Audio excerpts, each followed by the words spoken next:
Speaker. Peter Paraoni. Tēnā koe, Mr. Speaker, tēnā hoki tātou e noho nei I roto te whare e te ata nei.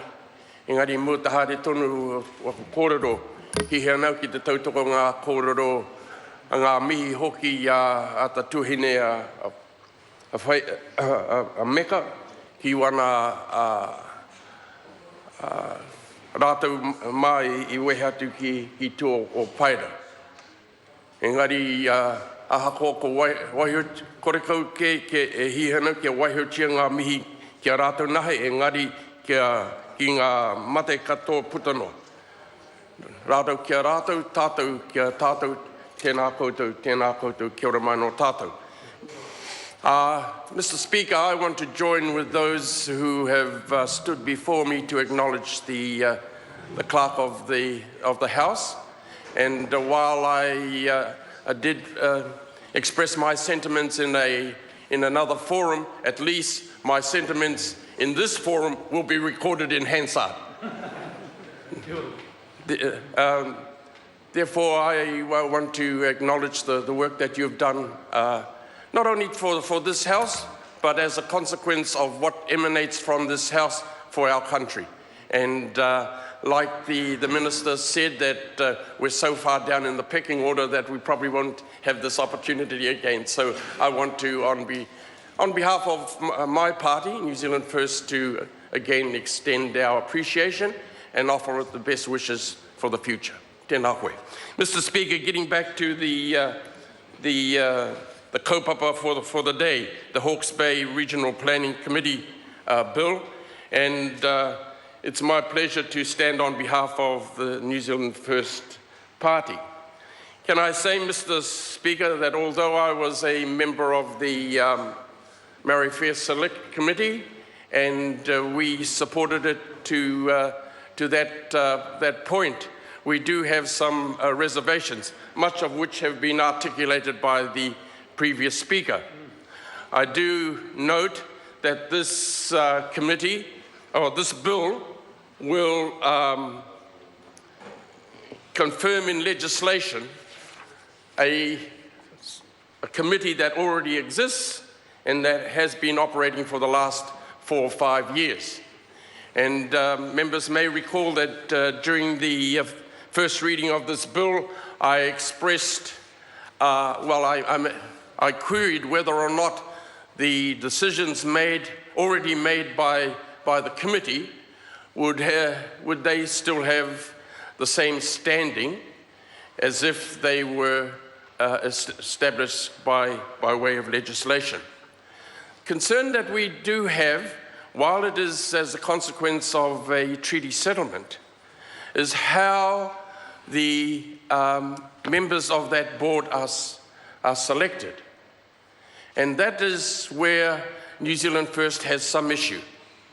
We've always believed in one franchise, and that any decision or appointment to such bodies as proposed in this bill should be subject to an election, an open election, not just by particular groups. And so therein lies the nub for us.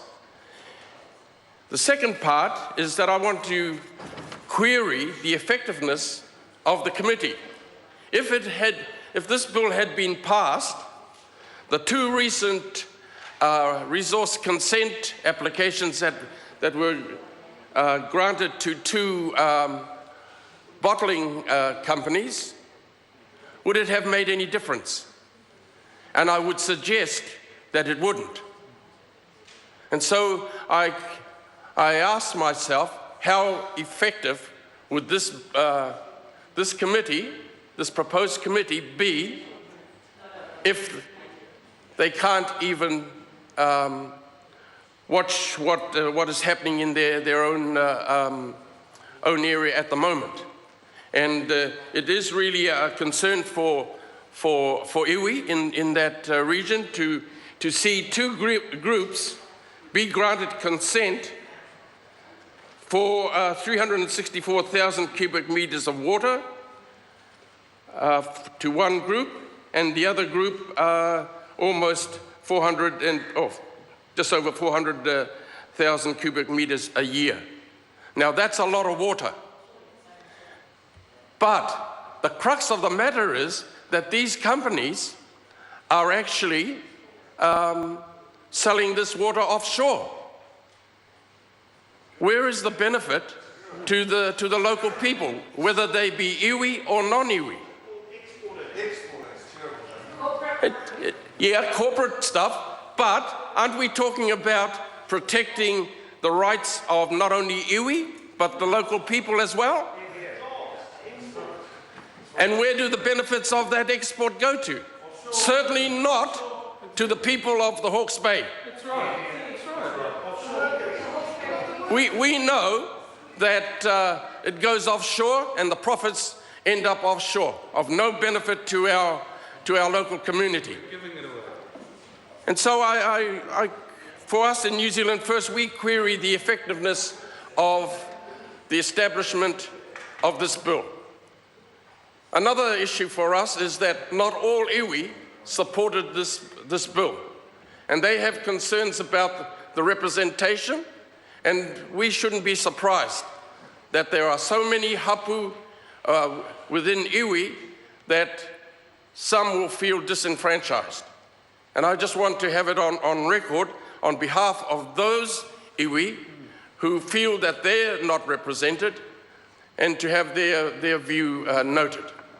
The other point is that the Labour spokesperson mentioned that the proposed Maori group included 2 representatives who weren't of the Haukainga, of the home tribe. Now, while we might think that it's good that we include all Māori who are living in the Hawke's Bay area, I know for a fact that even in my own tribal area, that is a major issue. And you can't talk about tangata whenua if you're not tangata whenua. And so I just want to pick up that point. Mr. Speaker, I don't need to go on any further other than to say that the concern that New Zealand First has is that this doesn't certainly support the notion of a single franchise.